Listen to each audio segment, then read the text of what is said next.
Hello again. Hello. We're back. Don't mind me. Got to get yourself sorted. You are in shambles this morning.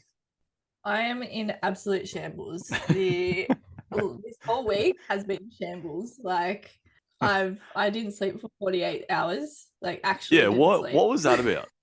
Let's cover that because if this is going to be something that continues, I think we are going to have to do a sleep episode so that we can brush up Yeah.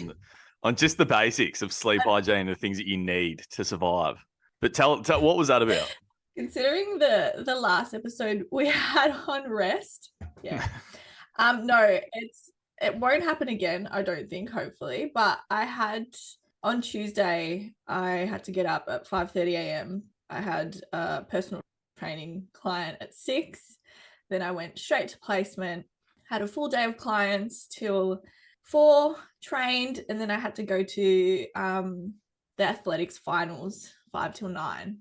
That was great. Got home, quickly made food for the next day because I had to be up at 4:30 a.m. to go to the rowing training at 5 a.m. till 8. And then I had back-to-back clients from 8:30 a.m. till 1.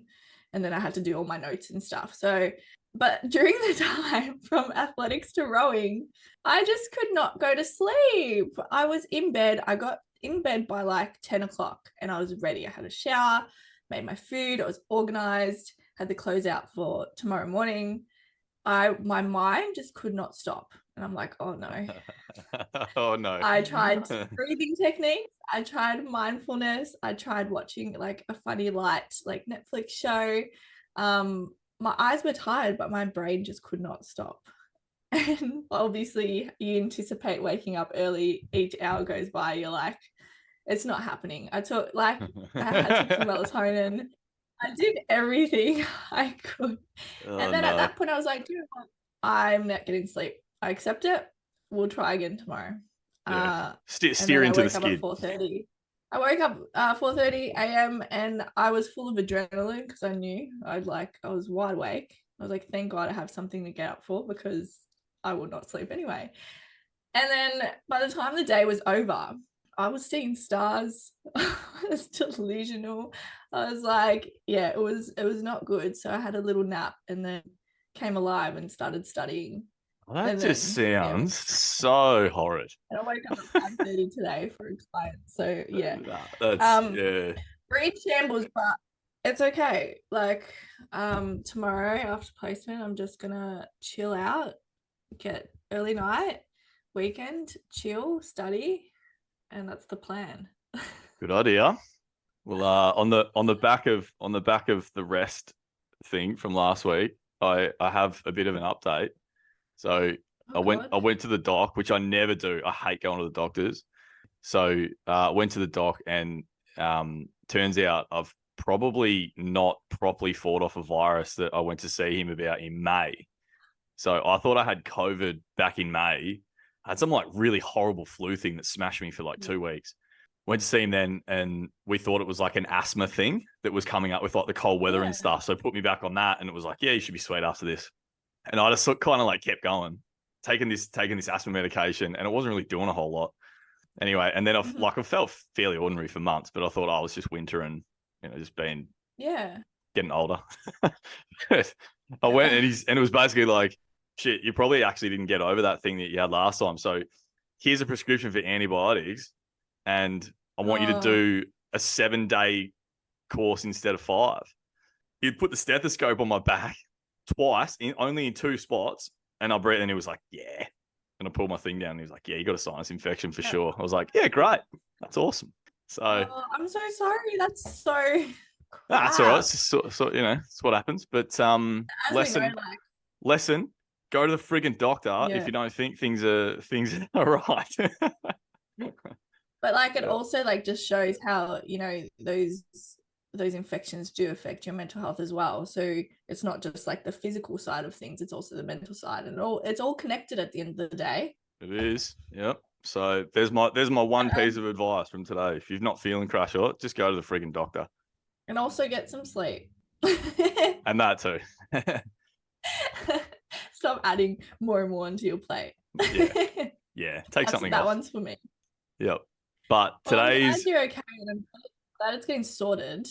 That's the main yeah, well, it thing. will be once I get through it all. But yeah, thankfully, and it's nice, the sun's out. That's helping. It's warming up, Yeah, so I we'll have to love lose the that. hoodie soon. So I'll be disappointed about. I've basically lived in this thing I've got two of them, just so you know. So I've always got a clean one on rotation. I want people to see me be like, he doesn't wear anything other than that hoodie. It's all right. I've got a couple of them. So just to be clear on that I one. don't. I know I wasn't thinking that, but thank you for the clarification. Now everyone is. Yeah, brilliant. My bad. Now that's what I'll be focused. Gross. Nah, but today we are talking about something a bit juicy, potentially. Or Potentially. I wouldn't say controversial because it's not going to be advocating for any of these things. It's more going to be information on how it affects your system. But we're going to talk about alcohol and drugs and addiction, a little bit of gambling stuff because it's all sort of intertwined on the same networks and that sort of thing. So we're gonna talk a little bit about that. So how would you like to start us all off with understanding how all this stuff works / puts us in a big hole every now and then, makes us feel really good, makes us feel really crap on the other side, all of that. Okay, you drink, you do drugs, whatever you do. Why do you feel so good during? Why does it feel amazing? And then why do you crash the next day? So dopamine, which I'm assuming most people have heard of at this point, but the neurotransmitter, neurochemical that will make you feel really good. It's the main reward one, right? So the reward circuit in your brain releases dopamine to reestablish that pattern of behavior. So it's like, that was really good. Do that again. Certain substances will release a ton of that stuff, make you feel really good. Mm-hmm. Unfortunately, in certain people, that reinforces that behavior. I was like, oh, yeah, that was really good. Let's do that again. But then the problem is the more you do that, the longer you do it, the more you actually need of the substance to get the same effect. Yeah. And then the whole thing gets worse and worse and worse. But essentially, it's just a massive influx of really feel good chemicals and hormones. Something like alcohol at the same time will depress any sort of anxiety that might be there as well. So if you're feeling quite anxious, alcohol is really good at taking the edge off of the anxiety, helping you feel relaxed because it will literally help put your body into a state of relaxation. Then because it's a depressant, and that means it will slow down your nervous system. Yep. So, but then obviously too much quantity in one sitting is when the detrimental stuff comes in. So, the loss of coordination and the slurring of the words and all that sort of stuff, because you're essentially in that space where it's just so relaxed that your body just basically stops working, right? And everyone listening would know, they've either been there themselves or they've seen a friend in that space, or they've been out the pub and seen someone like that where they just can't stand and they're slurring their words and all the rest of that. You're going too far. Yeah. And you're gonna have a filthy one the next morning. But essentially what happens after that is, so hangover will kick in, and that's dehydration. So all of the water that was in your cells is essentially sucked out to try to flush the alcohol out of your system. So I actually read some research a while back that was saying that drinking water when you're drinking supposedly doesn't actually have that much of a positive effect on you, because your body will try to suck all the water out anyway to flush the alcohol out of your system. So, I was like, yeah, but are these researchers ever actually had a big night on the drinks? Because I find that if you're going to have some water, you're definitely coming out better the next morning. So I love that your research says that. Yeah, that's also why you crave salty food, because you're drinking so much water, and so your three electrolytes are magnesium, sodium, and potassium. So when you're drinking, you're dehydrating yourself, and yes, you're drinking water, but without sodium, anything like that, it's not going to bind. So your body's just flushing it out as well. So then at the end of the night, you want a HSP, Macca's, you want the dirtiest ever. Yep. Because you're so dehydrated and you're lacking all those minerals. Well, yeah, because as the system gets flushed, it flushes everything out. So all the good stuff as well. If it can't just self-select just alcohol and then we'll filtrate that and then you're just going to expel that. It's like we're just going to expel everything. So you lose all the good stuff too. So yeah, hence the dehydration part. But the next the next morning is not fun for a lot of people. And why? No. Well, I mean, that's when you, as you just say, like your body's flushing out the alcohol or drugs, whatever. And that's why you wake up with a really high heart rate, because your body's trying to pump it out. And that also is what causes the kind of anxiety feeling too, and the feeling of grossness. But with the whole dopamine, you have this massive high, and then in the morning, your body's trying to adjust for that and replenish your dopamine. And that's where the big crush comes from. Yeah, so I've heard a couple of different theories on this. The first one is that, yeah, it's exactly that. It's trying to replenish what was lost essentially in whatever you're doing the night before. The other one is the system actually doesn't do anything at all because there was an oversupply. It's like it switches it off to try to actually rebuild what it needs to before it starts to kind of send it around. So either way, you're gonna have that sort of like post-drinking anxiety where the system is a bit like, woof, what the hell have you done?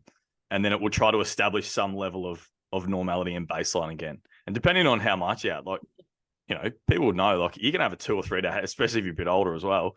A 2-day hangover is not that uncommon, depending on how old you are and how hard you went. So things to be careful of. I know, the anxiety, we call it these days. Anxiety. Yeah, it's no good.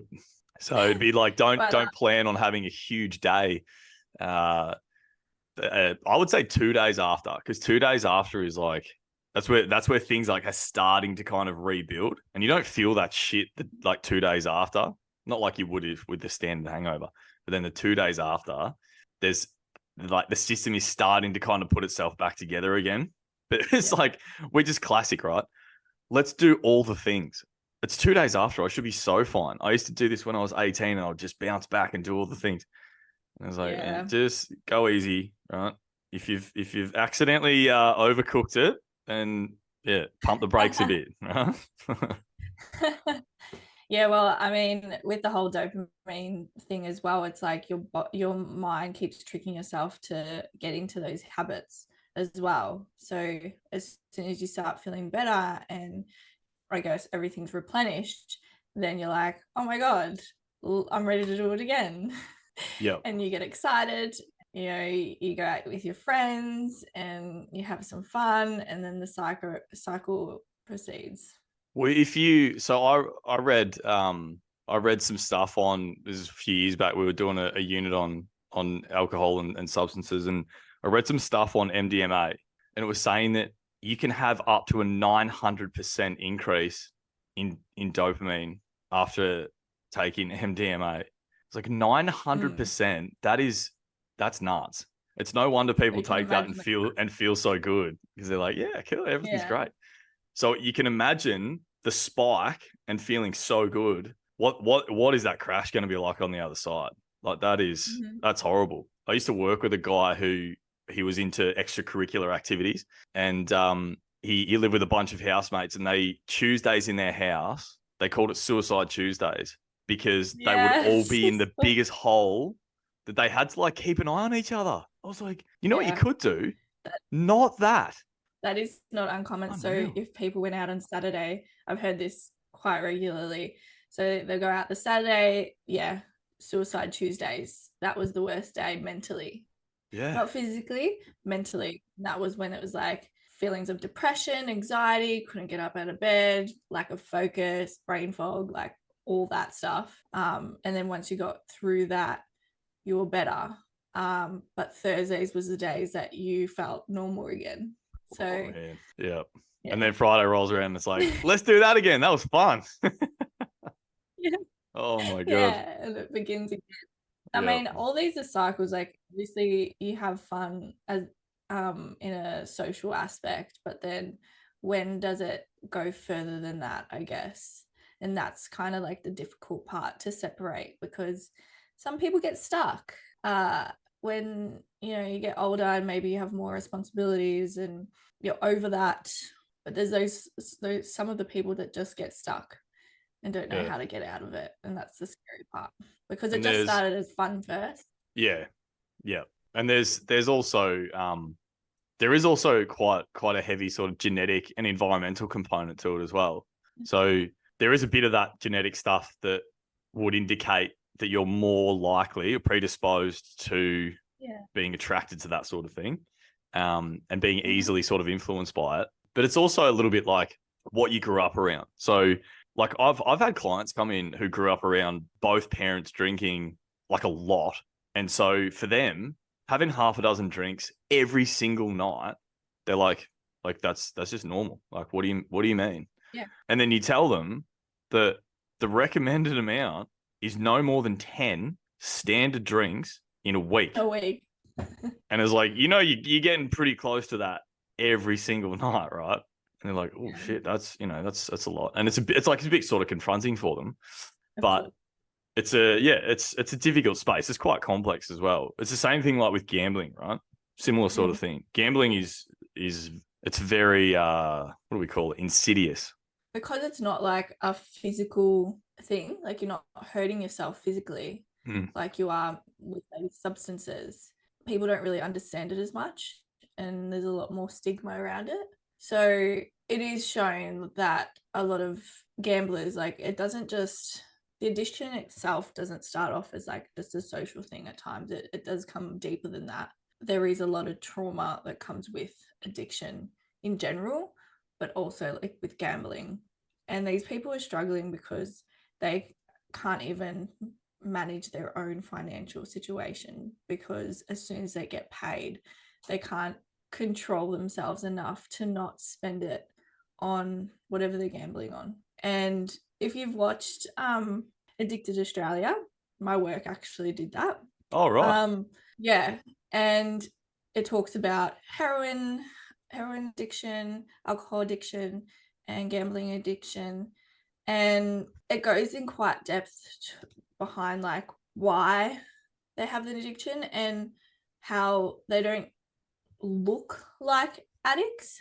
They're like highly functioning individuals in the society. So it's not like, was this the show that was a bit like You Can't Ask That? Yeah. It's on SBS, and there's like four episodes. And so I work for Turning Point, which is a addiction and mental health treatment center, education center.